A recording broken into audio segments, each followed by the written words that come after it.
More reality.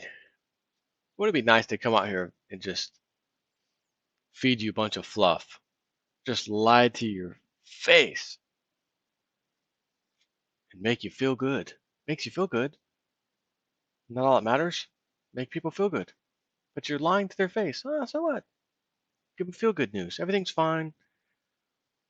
Right? Like they say, the Lego economy. Everything is awesome. But hold on, it's not. Everything is awesome. No, that sucks. Everything is. No, not me. This is realist news, and I must keep it real. Zero hedge. Recipe for collapse. Rising military and social welfare spending. Quick look surprised. Again, this is unsustainable. This has to be dealt with. These unfunded liabilities.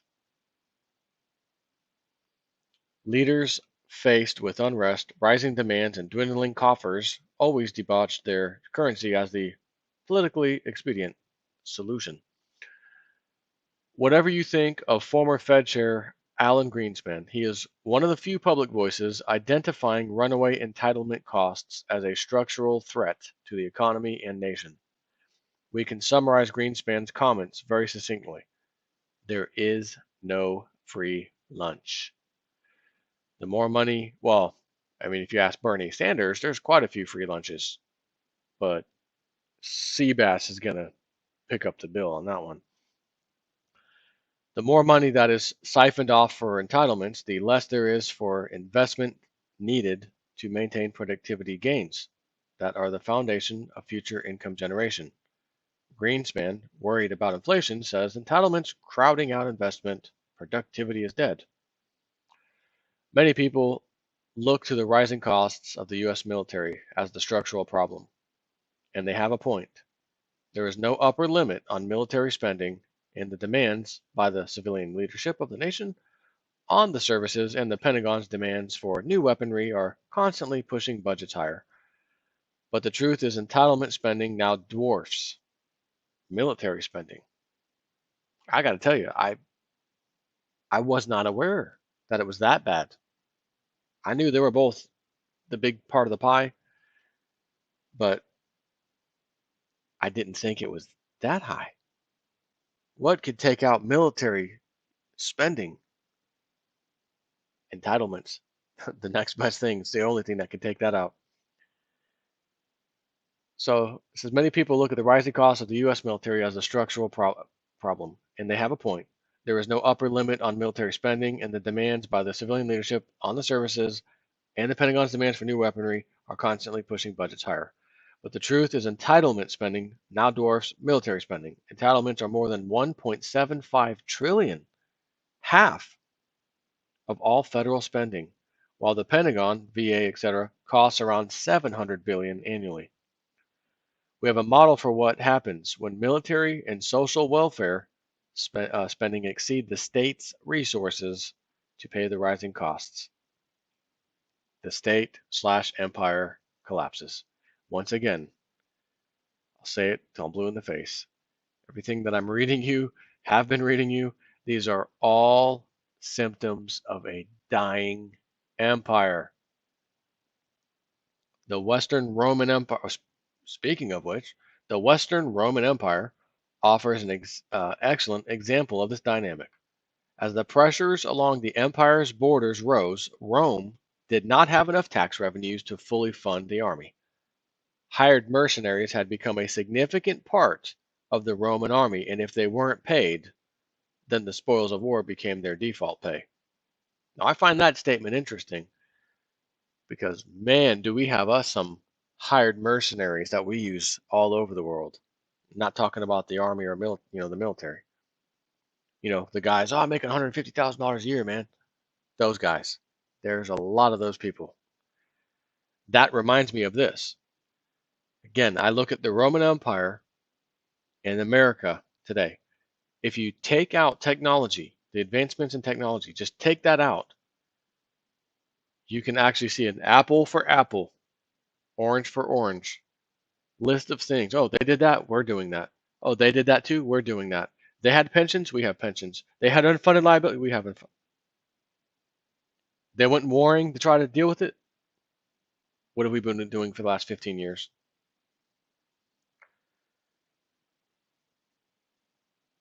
What a shame. This erosion of steady pay also eroded the troops' loyalty to Rome. Their loyalty switched to their commanders, who often sided to take his loyal army to Italy and declare himself emperor. Meanwhile, the costs of free bread and other foodstuffs and public entertainments, bread and circuses literally, exhausted the imperial coffers. Originally intended to alleviate the suffering of the poor, the free bread program had expanded from feeding 40,000 citizens in Rome back in 71 BC to 320,000 under Augustus, roughly one third of the entire populace of Rome. Augustus, honey, save some room for later. The free bread was then augmented by free cooking oil and other goodies. Costly entertainment, such as bloody gladiator fights, that once had once been staged on rare public holidays, were commonplace by the late empire. Another drain on the state coffers. And I will tell you this: I know this for a fact because I studied a bit about the Roman Empire. The people, citizenry, while that was happening, I'm talking the day, like it's in the late empire when the gladiator fights in the Colosseum were common, like not just public holidays, they were common like once a month and stuff. It got to the point where they really just understood we're screwed. The government did. We can't do these gladiator fights. We got to back off a little bit. And they started backing off a little bit. And the Roman sheeple public was upset about that. Bring back the gladiator fights. Hold on. Your empire's failing. It's dying financially. And again, what happens? Empires collapse. And you're concerned with the freaking Colosseum events, the gladiator matches, man. So you have to question something. Were the Roman people back then lied to, fleeced? Oh no, everything's fine. No, we're just doing maintenance on the Colosseum. We'll be getting back to the once a month thing here shortly. Or did they know better and care not to worry about it? We'll be fine. Yeah, but we got unfunded liabilities and pension. Fine, it's the Roman Empire. It's not going anywhere. It's the greatest army on the face of the earth. Where where have we heard that before? Hmm. Where was I?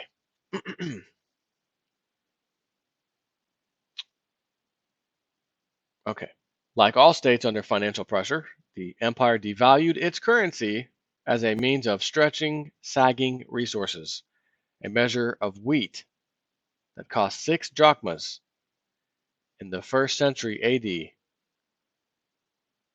and I realize this is 344 years later, but it cost 2 million drachmas later, after 344 AD.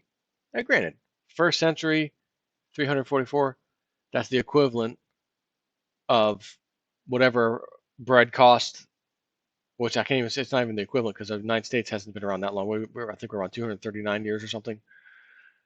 So, they got us by 100 something years. But matter of fact, just take a little peek. What did a loaf, oh, stuff falling over the place. Get your stuff together, Jason. Cost in, let's see, 1776-ish, 1780. How about that? Price of a loaf of bread.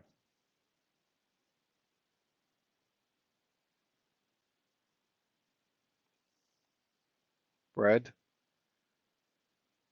Um,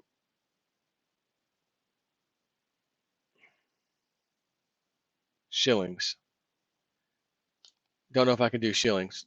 Let me put y'all on pause real quick so I don't waste your time. All right, I couldn't actually find that particular example, but I did find this is also the year 1872, not 1780 or thereabouts. But Eggs is 30 cents a dozen. Okay, so times 10, $3, right? You could find eggs today for $3, $3 to $4 a dozen. So that's 10 times the value.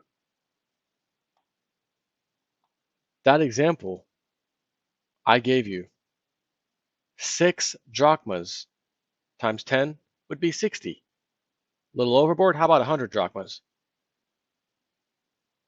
2 million drachmas. That's a massive inflation. Today we face the same crunch. The cost of entitlements are outracing the economy's ability to fund them. Let me give you a little something something here. Maybe I'll just go over here. Look at that. Medicaid in fiscal year 2014, CBO projects that Medicaid will account for 8% of federal outlays. Entitlements, 49% of federal budget total.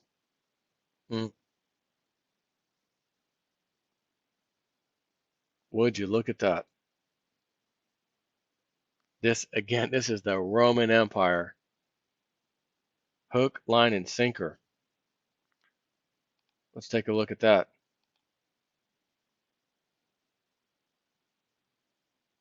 And it said that this thing above was 20. This is up from 20% in 1970. Going forward, they will only consume more. The next one, Medicare spend, which is what you're looking at. Medicare spending is growing, is a growing share of the federal budget. So Medicare, Medicaid, Social Security, other programs. I love other. That's my favorite. Net interest. Look at Medicare. 1970, 3% of that pie. 2014, 14%. And these are just guesstimates going forward, anyways. So 2040, guesstimate is 20%. I'm here to tell you there ain't a chance in hell. It's only going to go up by that amount. Once again, revision. We had to revise the data. We didn't have the whole picture of it. It's actually like the other video I did about Canada. It's 3 times worse. Deficit's 3 times worse than we thought. Sorry about that. You already elected us. We're going to do it anyways. Then we have revenues completely consumed by major entitlements and interest by 2025. Let's take a little peek at that. In 9 years or less, the 3 primary entitlements of Social Security, Medicaid, and Medicare and interest on the soaring federal debt will consume all federal tax revenues. Let me read that again. In 9 years or less, the 3 primary entitlements, Social Security, Medicaid, Medicare, and interest on the soaring federal debt, so really 4 things, will consume all federal tax revenues. So if that's the case, anybody out there peddling fiction, like Obama likes to say, and even though he's peddling the fiction, this has to be dealt with. It cannot continue. It won't continue. So, as Gerald Salente says, when they run out of things to do and they have to deal with this big problem, they always take you to a war. And what did we have just a couple days ago in Brussels? Terrorist attack. Oh, and more. And they're threatening all countries that are with the Westerners, which is us, America. They're going to be coming here soon. Oh my gosh. But wait a minute. Who let them in? All the governments of the world let these people into their country. And then they're attacked by them, and we need to pass new laws and regulations and military spending, and we got to deal with these terrorists. You opened the front door. Not only did you open the front door, you sent a bus to go get them. In trains, in planes, boats, all of it. Refugees, come on down. Can't vet any of them? No. Just say you're from some town in Syria. You're fine. Okay. and the people get caught up in the whole terrorist stuff. They're letting him in, they're helping him in for a reason so that they can deal with this coming collapse, economic collapse worldwide, and they'll intermingle terrorism with it. Maybe they'll even say, oh, your Wall Street got nailed today. Terrorist attack somehow messed up Wall Street and your retirement just got screwed. You look at the charts, but it's been, yeah, we had a couple of small low spots, but it bounced back up. Terrorist attack, oh, they hit Wall Street or they hit the COMEX in Chicago or whatever. Oh, that's who you should be mad at. Don't be mad at the bankers, your government. No, be mad at the terrorists. They did it. There's always a fall guy. And I believe that's why we're hearing about all this terrorism all of a sudden, because they know the time's getting closer to deal with this economic problem. So they have to have you dealing with other problems like terrorism and fear so that you don't focus on who really stole your retirement and where it really went. And what else do we have here? To pay for entitlements, federal tax rates will have to double. If you think the wealthy elites who benefit from the status quo are going to pay 80% of their income in federal tax, please read Testing Theories of American Politics, Elites, Interest Groups, and Average Citizens. Multivariate analysts indicate that economic elites and organized groups representing business interests have substantial independent impacts on U.S. government policy, while average citizens and mass-based internet interest groups have little or no independent influence. Marginal tax rates must nearly double to fund entitlement spending. No Politico dares touch the third rail of American politics, which is entitlements. Since there's no free lunch, it's best not to even mention it, except to blather on about how growth will solve everything. The Romans were not interested in facing the problem either. Once the masses became dependent on the free bread, near riots ensued when the grain shipments were late. Leaders faced with unrest, rising demands, and dwindling coffers always debauched their currency as the politically expedient solution. Our own establishment is readying the free money of helicopter drops and printing money to subsidize federal deficits, willfully blind to the eventual destruction of the currency this will inevitably cause. Even Alan Greenspan admits this. Sadly, nations get the leadership they deserve. Turning a blind eye to reality is not a sustainable solution, which is why I come out here, I find these articles, I research stuff, and I read you these things. Because I know there's a site, it's called Social Blade. And then you can look up YouTube users. So if you type in JStep4, for example, it tells me all about myself. 2,000 uploads, subscribers, 22,841, total video views, 8,313,000. My account was created in 2006. However, I didn't upload a video till like 2009. And then it has some other interesting stats. Number of subscribers gained, so the net gain of subscribers every day, it says averages 22. So when I see that, just over the last few days, 20, 40, 60, 80, right? I may have gained 100 or 200 new subscribers. So for them, they may not have heard or watched any of my videos. They have no idea what I've been talking about all these years. So it's for those people especially that I'm doing these videos for. And of course, I appreciate everybody else who subscribes and keeps listening because apparently you like what I have to say, or I must be informing you of stuff for that you enjoy listening to, whatever. But believe me, it's not pleasurable to come out here and just keep talking about how crappy this stuff is. But this is reality. And as I've said before, you're not going to get a do-over. We don't get to try this again or say, you know what, now that I know it's going to happen again, I'll prepare differently. You don't get a second chance in this, which is why I scream, make sure you've got some precious metals in your possession, first and foremost, because this is just history repeating. It's a cycle like all cycles. When it's the sun coming up, moon going around, sun spinning around the earth, plant a seed, it grows into a beautiful flower, dies off, wilts away, goes away. Animals, humans give birth, kids, grow up, die, die. Yeah, right? Everything's a cycle.